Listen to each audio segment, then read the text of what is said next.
Hello everyone, I am Dolly Mehra. So today we will discuss about the project management and it is our unit 3rd. So let's start.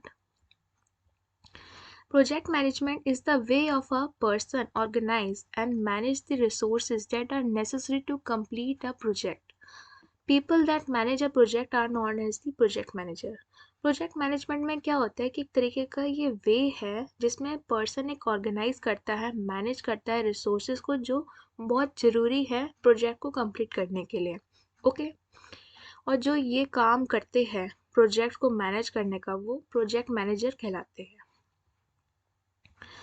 A project is a piece of work which is not a process or an operation. ये एक तरीके का work है, piece of work है। ये it is not a process or not an operation, बल्कि it has a start and an end and a goal state इसकी होती है, कहाँ से इनिशियलाइज हुआ, कहाँ पे ये एंड होगा। Okay, projects can be very simple like organizing a party, a very complex like building a space rocket. Project हमारा एक बहुत इजी भी हो सकता है, जैसे कि हम एक पार्टी ऑर्गेनाइज कर रहे हैं, और प्रोजेक्ट हमारा कॉम्प्लेक्स भी हो सकता है लाइक अ स्पेस रॉकेट की तरह। Okay, projects are common in the construction industry. जो प्रोजेक्ट्स है कॉमन है आजकल, एक तो कंस्ट्रक्शन की इंडस्ट्री में, telecommunications industry and the IT sector. Okay. The management of the project requires special skill. अगर हमें प्रोजेक्ट का मैनेज करना है तो हमें एक स्पेशल स्किल्स की नीड है। अब वो स्किल्स क्या क्या है देखते हैं।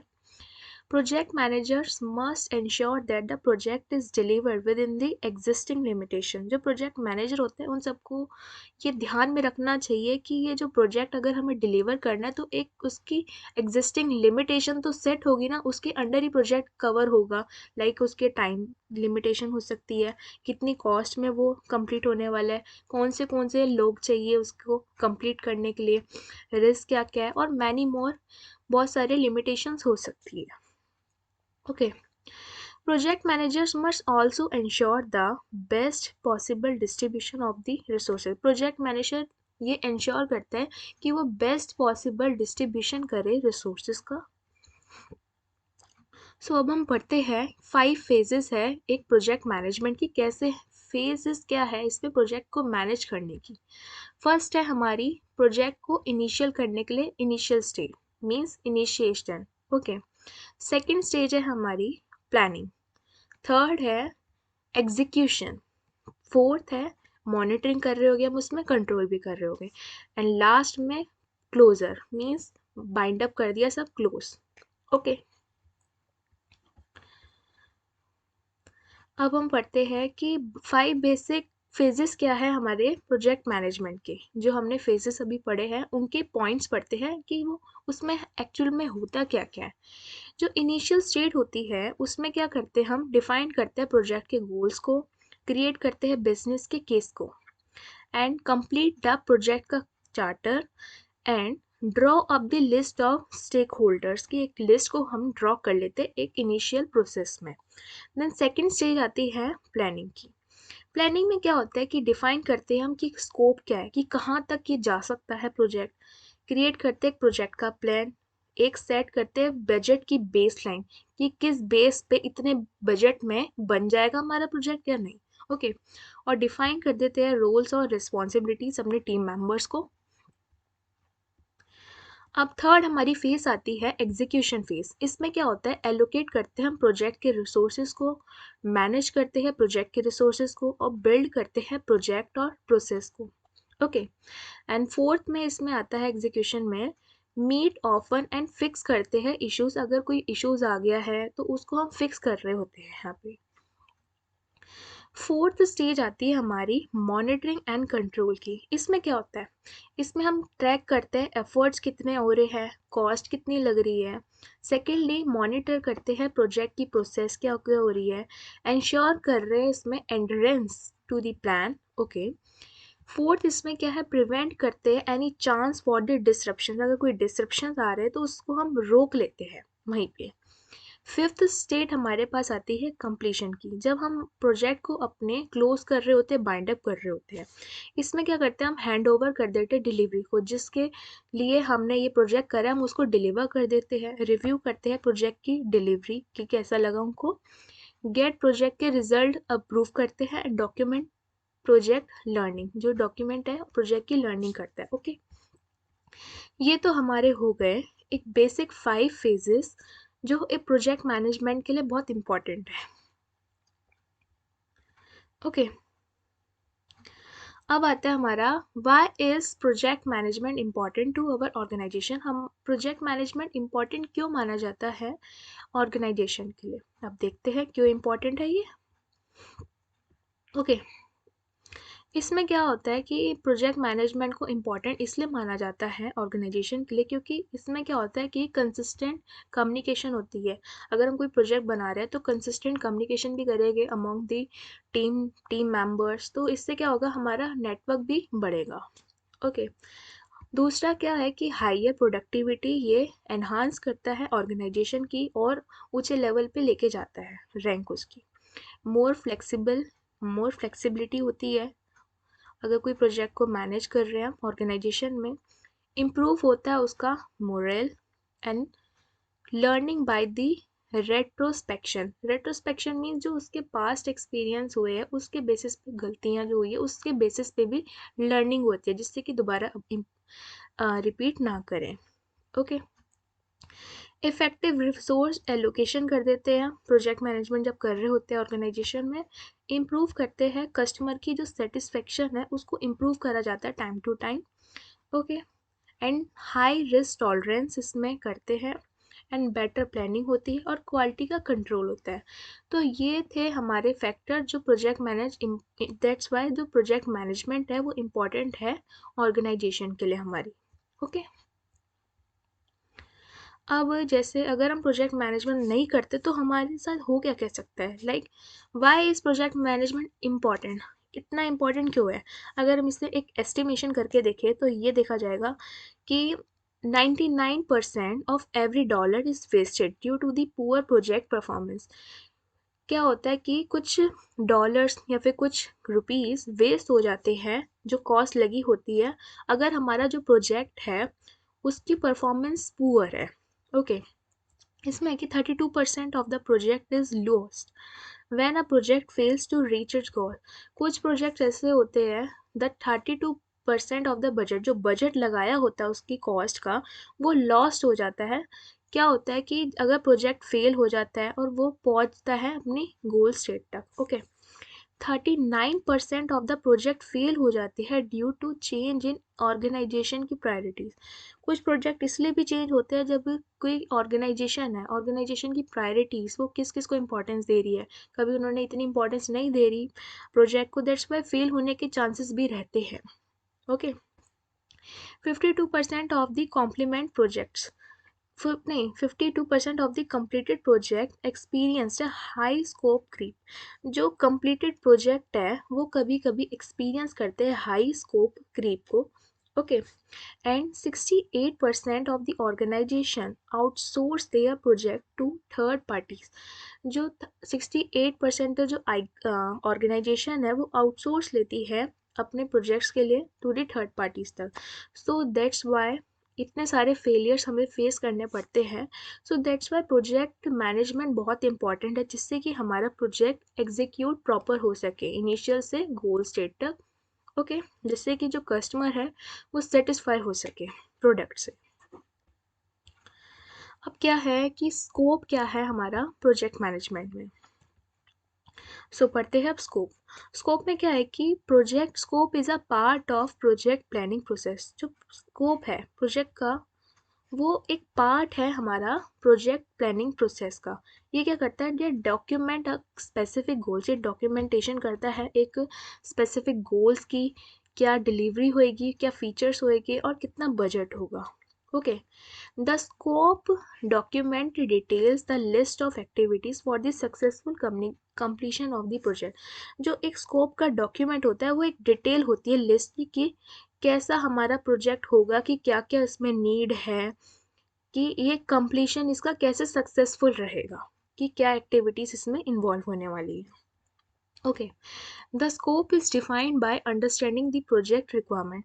स्कोप को हम ऐसे डिफाइन कर सकते हैं कि हमारे जो प्रोजेक्ट है उसकी रिक्वायरमेंट क्या है एंड द क्लाइंट की एक्सपेक्टेशन क्या है कि क्लाइंट एक्चुअल में चाहता क्या है।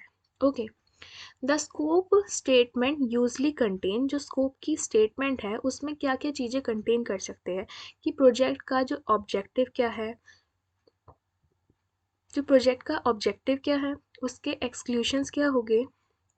थर्ड, प्रोजेक्ट के क्या क्या कंस्ट्रेंट्स है, लिमिटेशंस क्या क्या है, और प्रोजेक्ट की एजम्पशंस क्या है, और प्रोजेक्ट की डिलीवरी क्या है। तो ये तो हमारे स्कोप की कैटेगरी में आ जाती है चीज़ें। ओके, अब हम देख लेते हैं work in project scope management process, कि वर्क क्या होता है, वर्क की जो प्रोसेस होती है वो क्या होती है प्रोजेक्ट स्कोप मैनेजमेंट प्रोसेस में। तो हम देख सकते हैं हमारे पास 6 स्टेजेस है। एक तो plan scope management, and second है हमारा collect requirement, third define scope, fourth create VBS, okay, fifth validate scope, and sixth हमारा कंट्रोल स्कोप। इसको हम एक थोड़ा डीप में पढ़ते हैं। जो फर्स्ट स्टेज है हमारी प्लानिंग स्कोप मैनेजमेंट, उसमें क्या होता है कि इन द फर्स्ट प्रोसेस में, अब प्रोजेक्ट स्कोप मैनेजमेंट में क्या होता है, you create a scope plan document that you can refer to at the later stage. The document mainly help in defining, managing and validating the control of the project scope.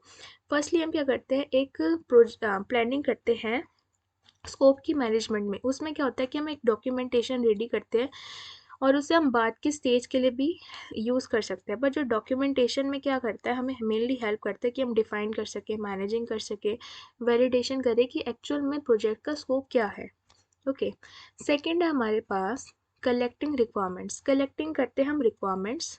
Okay, collecting requirements में हम क्या क्या collect कर सकते हैं, you will require to document all the project requirement.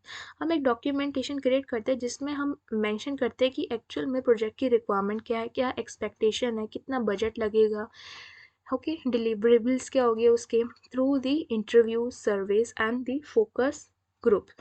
Interviews कराते हैं, हम सर्वे कराते हैं और फोकस ग्रुप में एक मीटिंग भी कंडक्ट कराते हैं जिससे कि हमें रिक्वायरमेंट पता चले। थर्ड है हमारे पास डिफाइन करते हैं हम स्कोप को, एक्चुअल में स्कोप क्या है। Okay, define the scope. Scope में क्या है, at this stage as this step you need to turn your requirements into the well detailed description. जो हमने रिक्वायरमेंट कलेक्ट कर ली है, अब उसको क्या वक्त आ गया कि हम उसे एक वेल डिटेल्ड डिस्क्रिप्शन में कन्वर्ट करें of the service of the product, service का और एक प्रोडक्ट का description that you are trying to deliver through the project, जो हम ट्राई कर रहे हैं प्रोजेक्ट के थ्रू डिलीवर करने के लिए। Okay, you will then have a project scope statement, then you can then refer to throughout your project। और हम जब प्रोजेक्ट बनाने लगेंगे उस डिस्क्रिप्शन को, उस स्कोप को हम देख के, वेल डिस्क्रिप्शन, डिटेल डिस्क्रिप्शन को देख के हम प्रोजेक्ट बनाते बनाते यूज़ कर सकते हैं जिससे कि कुछ हम भूलें ना। ओके, फोर्थ है हमारे पास आ जाता है क्रिएट WBS। अब इसमें क्या है कि making a project breakdown structure, इसमें एक ब्रेकडाउन स्ट्रक्चर क्रिएट होता है। Means a project breakdown structure is a document that break down all the works which need to be done in the project and then assign all the tasks to the team members। इसमें क्या होता है, जो project का structure होता है उसको break down कर देते हैं। मीन्स एक प्रोजेक्ट को स्मॉल स्मॉल पार्ट्स में डिवाइड कर देते हैं अमॉन्ग द टीम मेंबर्स, कि ये बंदा ये करेगा हमारी टीम में, ये दूसरा बंदा ये करेगा टीम में। ओके, इंश्योर करते हैं हम कि क्रिएट कर दे एक WBS structure, means work breakdown structure. Okay, as it will provide a breakdown scope into a smaller, ये स्मॉलर पार्ट में डिवाइड कर देता है।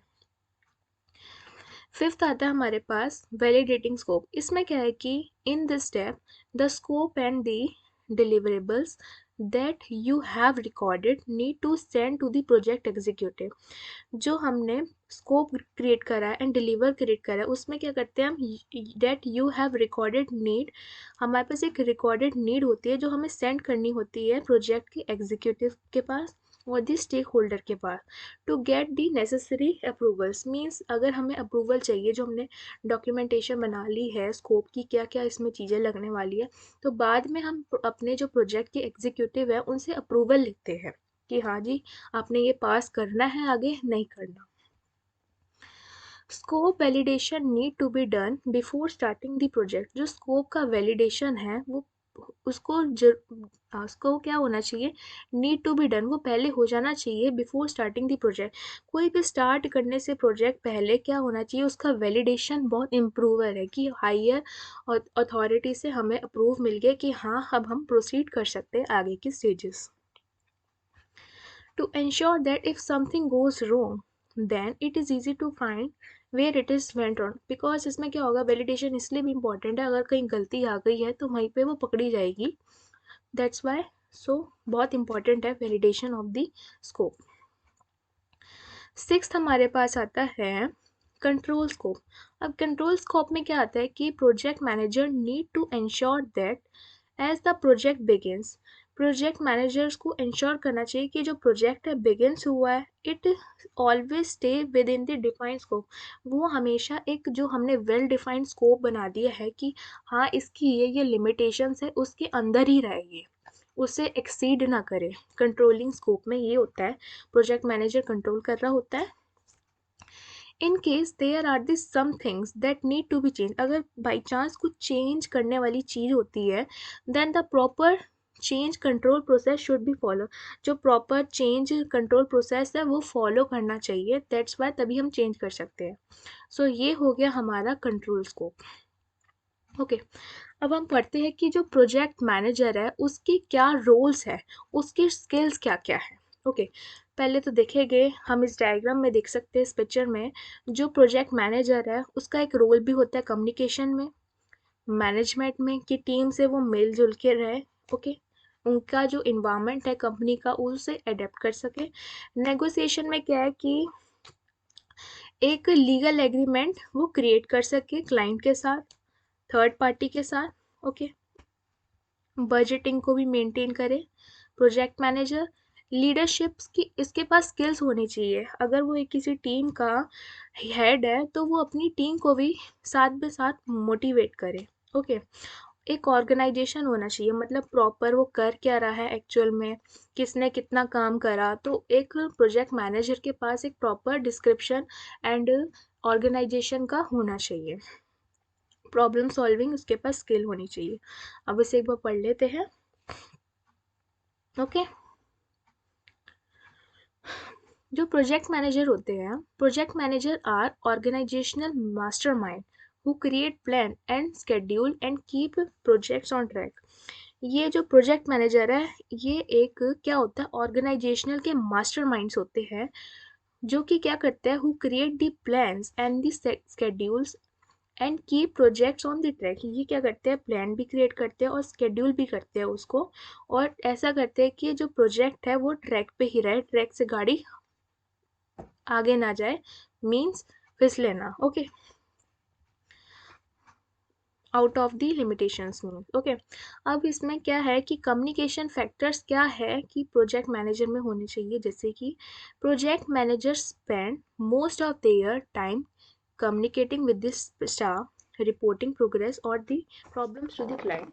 जो प्रोजेक्ट मैनेजर होता है उसका जो मोस्टली टाइम होता है वो कम्युनिकेट कर रहा होता है स्टाफ से, रिपोर्ट कर रहा होता है प्रोसेस से, और प्रॉब्लम टू द क्लाइंट, जितनी जैसे क्लाइंट की प्रॉब्लम है उससे वो रिपोर्ट कर रहा होता है। प्रोजेक्ट मैनेजर मेनली कम्युनिकेट करता है स्टाफ से। इसमें जैसे कुछ स्किल्स आ जाती है कि कैसे वो प्रेजेंट कर रहा है अपनी बात को, presentation skills. Okay, return communication में उसे ईमेल आनी चाहिए एक फॉर्मल तरीके में, रिपोर्ट्स कैसे वो दे रहा है, एक्सचेंज कर रहा है। ओके, थर्ड है हमारे पास एक्टिव लिसनिंग। एक्टिवली लिसनिंग होनी चाहिए, दैट्स वाई तभी तो वो सामने वाले बंदे की प्रॉब्लम सुनेगा कि एक्चुअल में क्या चाहता है। फोर्थ है हमारे पास ability to clarify and the paraphrase. Clarify देने की एक प्रोजेक्ट मैनेजर में एबिलिटी होनी चाहिए, स्ट्रेस को टॉलरेट कर सके। और लास्ट है हमारे पास कॉन्फ्लिक्ट को जो मैनेजमेंट कर सके, लाइक कोई टीम में कुछ प्रॉब्लम्स हो गई है तो वो कॉन्फ्लिक्ट को भी मैनेज कर सके अगर कोई इसके पास कोई प्रॉब्लम लेकर आता है तो। लीडरशिप एक स्किल होनी चाहिए प्रोजेक्ट मैनेजर में, जो कि इसमें क्या है कि the ability to lead and motivate our team is a critical to furthering any project. उसके पास लीड करने की, मोटिवेट करने की टीम को एबिलिटी होनी चाहिए। जैसे लीडरशिप में आ गया motivation, okay, motivation, team building, conflict resolution, relationship building, scheduling, critical thinking, decision making, displaying good judgment and the problem solving. Okay, अब एक हमारे पास प्रोजेक्ट मैनेजर की स्किल होती है मैनेजमेंट की। इसमें क्या आता है, ये वर्क करते हैं इफेक्टिवली, मैनेज करते हैं पीपल को essentially, and when it's come to managing people, जब पीपल को मैनेज करने की बात आती है तो इन स्किल्स का बहुत रिक्वायरमेंट होता है, जैसे कि coaching, collaboration, organizing, planning and coordinating. Okay, अब आती है प्रोजेक्ट मैनेजर में एक स्किल आती है नेगोशिएशन की। नेगोशिएशन में क्या हो रहा होता है कि project manager will negotiate with the client, negotiate करते हैं क्लाइंट के साथ on an appropriate schedule and the scope of the work, scope के बारे में। They will bargain for the certain resources and the man power, इसमें यहाँ पे बार्गेनिंग भी चल रही होती है, कम ज़्यादा, कि कितने सर्टेन रिसोर्सेज लगेंगे और मैन पावर लगेगी प्रोजेक्ट के लिए। और हमारे पास एक क्वालिटी है ऑर्गेनाइजेशन की जो प्रोजेक्ट मैनेजर में होनी चाहिए, जो कि है they need to be organized in both their professional and the personal life. जो प्रोजेक्ट मैनेजर है उसे एक ऑर्गेनाइज करके रखना चाहिए, अपनी professional as well as the personal life को मिक्सअप नहीं करना चाहिए। Okay, it's important for the project manager to develop an organizational system. Project manager के लिए बहुत इंपॉर्टेंट है जिससे कि वो डेवलप करे ऑर्गेनाइजेशनल का सिस्टम का, whether it is an electronic note tracker and the paper planner. जबकि वो ऑर्गेनाइजेशन अपनी ऐसे भी कर सकता है कि एक, जैसे बहुत सारे ऐप्स आते हैं नोट ट्रैकर और एक पेपर प्लानर, कि वो एक्चुअल में कर क्या रहा है उसे एक प्रॉपर ऑर्गेनाइजेशन, ऑर्गेनाइज वे में सब मेंटेन करके रखना चाहिए। ओके, जैसे कि कैलेंडर, ओके, ये ऑर्गेनाइज वो कर सकता है कि क्या क्या डेट को क्या हुआ, project manager software, schedules and time management. अब एक स्किल आती है प्रोजेक्ट मैनेजमेंट में प्रॉब्लम सॉल्विंग की। इसमें क्या होता है, issues that need attention regularly come up for the project manager. Project manager क्या आते हैं, अटेंशन देते हैं अपना प्रॉपर रेगुलरली जो प्रोजेक्ट में इश्यूज आए हैं, and it is their duty to predict a potential problems in advance. Project manager की ये भी ड्यूटी होती है कि बाई चांस कोई एडवांस में वो अपना एक पोटेंशियल जो प्रॉब्लम आने वाली है उसे भी वो प्रिडिक्ट कर दे, जिससे कि वो ब्रेनस्टॉर्मिंग करके अपना एक सॉल्यूशन दे सके, best solution in case these issues अगर अराइज होते हैं, और उसके पास, प्रोजेक्ट मैनेजर के पास एक बैकअप प्लान भी होना चाहिए। ओके, अब एक हमारे प्रोजेक्ट मैनेजर के पास स्किल होती है बजटिंग की। इसमें क्या होता है कि all projects are going to have a fixed amount, जितने भी प्रोजेक्ट्स हैं उनकी कोई सर्टेन अमाउंट तो होगी ना, और एक फंडिंग अवेलेबल कराता है project manager. It is a project manager responsibility to develop a budget for that money. Project manager की रिस्पॉन्सिबिलिटी होती है कि वो डेवलप करे एक बजट को, मनी का, जो प्रोजेक्ट के लिए यूज़ होने वाली है। ओके, अब हम देख लेते हैं कि जो रोल्स है प्रोजेक्ट मैनेजर के वो क्या है, प्रोजेक्ट में क्या क्या यूज़ होते हैं। ये प्रोजेक्ट मैनेजर के रिस्पॉन्सिबिलिटीज़ है जो कि यूज़ होती है ड्यूरिंग द प्रोजेक्ट। फर्स्ट है उसके रोल्स एंड रिस्पॉन्सिबिलिटी, वो डिलीवर करता है द, ये वाला पॉइंट मैं पढ़ रही हूँ, deliver the project on time and in budget. वो डिलीवर करता है प्रोजेक्ट को एक टाइम में और प्रॉपर बजट में। एंड दूसरी क्वालिटी है उसकी रिस्पॉन्सिबिलिटी ये है कि मैनेज करता है रिसोर्सेज को वेरी एफिशिएंटली। थर्ड, ये assembling and motivating the project की टीम, जो टीम है जिस टीम को एक प्रोजेक्ट एलोकेट है उसको ये क्या करता है, मोटिवेट करता है टाइम टू टाइम। फिफ्थ है हमारे पास managing the time and the milestone, जो मैनेजिंग करता है ये टाइम की एंड माइलस्टोन्स की।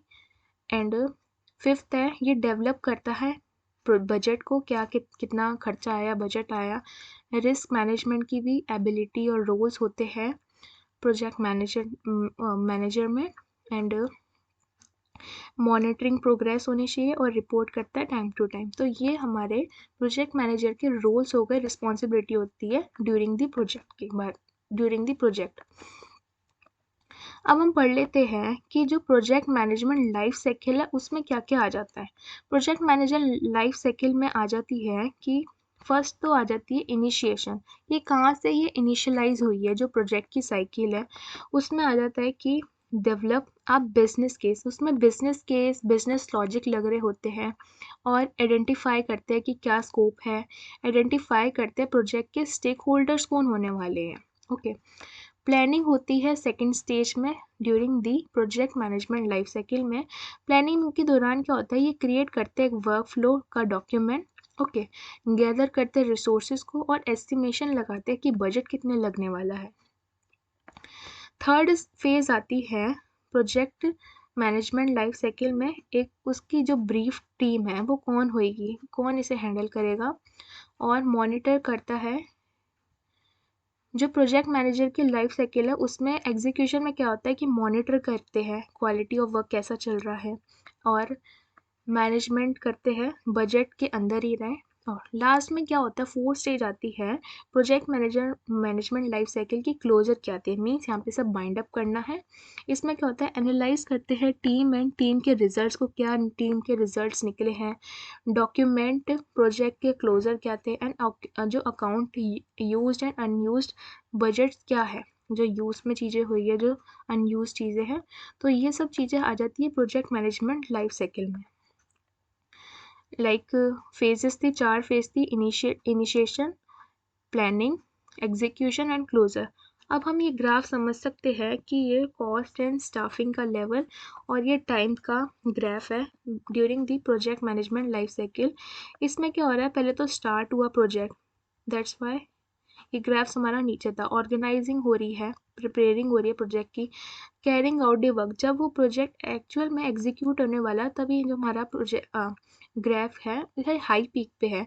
जब प्रोजेक्ट का क्लोज होने वाला तो ये डाउन हो जाता है। इसमें क्या है कि प्रोजेक्ट का चार्टर होता है, प्रोजेक्ट के प्लान्स होते हैं और इसमें एक्सेप्टेड डिलीवरेबल्स होती है और यहाँ पे क्या होती है, आर्काइव हो जाती है प्रोजेक्ट की डॉक्यूमेंट्स। ओके, तो ये हमारा ग्राफ था जब प्रोजेक्ट एग्जीक्यूशन हो रहा होता है एक्चुअल में, तो ये हाई पीक पे रहता है ग्राफ। ओके, अब हम पढ़ लेते हैं इम्पोर्टेंस क्या है प्रोजेक्ट लाइफ साइकिल की। प्रोजेक्ट लाइफ साइकिल की इम्पोर्टेंस ये है कि ये स्ट्रक्चर देता है एक प्रोजेक्ट को और इसमें बेटर कम्युनिकेशन होती है। थर्ड है, ये हेल्प करता है, एक ट्रैक करता है प्रोग्रेस को। फोर्थ में क्या है, ये हेल्प करता है इन बेटर प्रोजेक्ट मैनेजमेंट को। फिफ्थ में ये हेल्प करता है ये कॉस्ट कंट्रोलिंग में। ओके, अब हम पढ़ लेते हैं जो प्रोजेक्ट के अप्रेजल होते हैं, मीन्स जो एस्टिमेशन है, हम अनुमान लगा रहे हैं, वो क्या क्या है।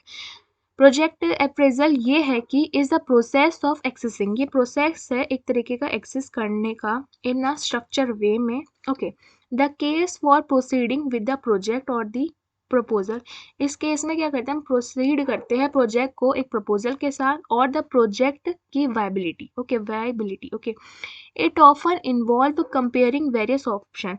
प्रोजेक्ट अप्रेजल में क्या करते हैं, हम कंपेयरिंग कर रहे होते हैं वेरियस ऑप्शंस की एंड यूज़ करते हैं इकोनॉमिक अप्रेजल और this some other decisions analysis, जो टेक्निक्स यूज़ हो रही होती है। ओके, अब है जो प्रोजेक्ट अप्रेजल है वो कितने टाइप्स के हो सकते हैं। एक तो technical appraisal, project appraisal, legal appraisal. Fourth है हमारा इन्वायरमेंट अप्रेजल एंड एक है commercial and marketing appraisal, financial and economic appraisal, organizational management and appraisal जो कॉस्ट बेनिफिट एनालिसिस करते हैं, और एक इकोनॉमिक अप्रेजल होता है जो कॉस्ट इफेक्टिवनेस की एनालिसिस करते हैं। ओके, अब हम पढ़ लेते हैं कि जो why is the project appraisal done, जो प्रोजेक्ट का अप्रेजल है वो एक्चुअल में होना क्यों चाहिए, अप्रेजल क्यों होना चाहिए, अप्रेजल क्यों होना चाहिए। सेलेक्ट करते हैं, इसमें क्या होता है, प्रोजेक्ट अगर प्रोजेक्ट का अप्रेजल हो रहा होगा तो उसमें क्या होगा कि बेस्ट हम प्रोजेक्ट को सिलेक्ट करेंगे, बेस्ट आइडिया को।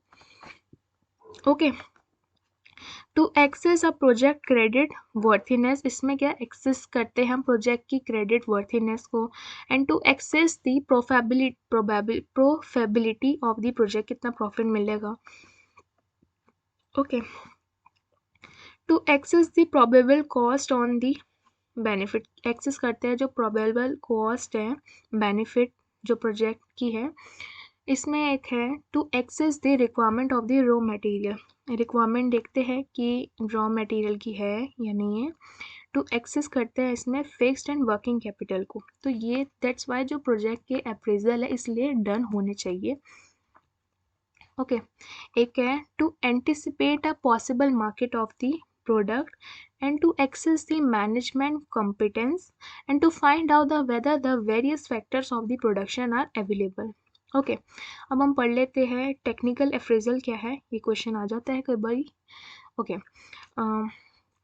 टेक्निकल अप्रेजल में क्या होता है, it is an important as it ensure that the project is technically feasible, ये एंश्योर करता है कि जो हमारा प्रोजेक्ट है वो टेक्निकली फीजिबल है या नहीं। All the inputs required to set up the projects are available, जो जितने भी इनपुट्स है जो रिक्वायर्ड है प्रोजेक्ट के लिए वो सेटअप है या नहीं। Okay, it facilitate the optimal object formulation, ये फैसिलिटेट करता है एक ऑप्टिमल ऑब्जेक्ट का ऑप्टिमल प्रोजेक्ट का formulation in the terms of capacity, technology, location and the technology size etcetera on. Okay, जो टेक्निकल एक्सपेक्ट्स हम हमारे ये हो सकते हैं like location and site, plant की कैपेसिटी क्या होगी, tools and equipment of the technology, building and layout, ability of the important resources, labour कौन सी लगेगी उसमें, स्किल या अनस्किल लेबर, प्रोजेक्ट की प्लानिंग एंड द स्केड्यूलिंग। तो ये हमारे टेक्निकल एक्सपेक्ट्स होते हैं टेक्निकल अप्रेजल के। अब हम पढ़ लेते हैं कि हमारा जो इन्वायरमेंटल अप्रेजल है वो क्या क्या है। इन्वायरमेंटल अप्रेजल क्या है, इज़ अ सिस्टमेटिक प्रोसेस है by which the account is taken of the environmental dimension of the development interventions throughout the whole project cycle. Thus, environmental appraisal is the overall process and the environmental impact assessment is the part of that process. इसमें क्या है, जो environmental phrasal है overall एक तरीके का process है किसका, इन्वायरमेंटल इम्पैक्ट का असेसमेंट पे एंड इज़ अ पार्ट है ये प्रोसेस की। ओके, अब है हमारा मार्केट अप्रेजल। इसमें क्या होता है कि is the first step toward putting your house on the market, ये एक फर्स्ट स्टेप है जैसे कि पुट कर रहे हैं हम अपना house on the market and the beginning the next chapter of your story. A market appraisal is where an agent value your property. Market appraisal में क्या होता है कि जहाँ एजेंट होता है वो वैल्यू करता है हमारी प्रॉपर्टी को फॉर सेल्स के पर्पस के लिए एंड दी प्रोवाइड्स करता है एक पॉसिबल गाइड का प्राइस। ओके, जो मार्केट प्राइस एक्चुअल में है। एंड हमारा एक आ जाता है मार्केट अप्रेजल। इसमें क्या है कि is the first step toward putting your business on the market, ये एक तरीके का फर्स्ट स्टेप है। लाइक आई थिंक कि मैंने रिपीट कर दिया है। ओके, हाँ रिपीट कर दिया मैंने ये। सो हमारा इस चैप्टर में इतना ही था, यूनिट 3 में। I hope you will like this video. Okay, thank you and I will provide this note in the description box and I will mention all the content what I have covered in this video. And if you like the if you learn from this video, then you can like and subscribe my channel. Thank you.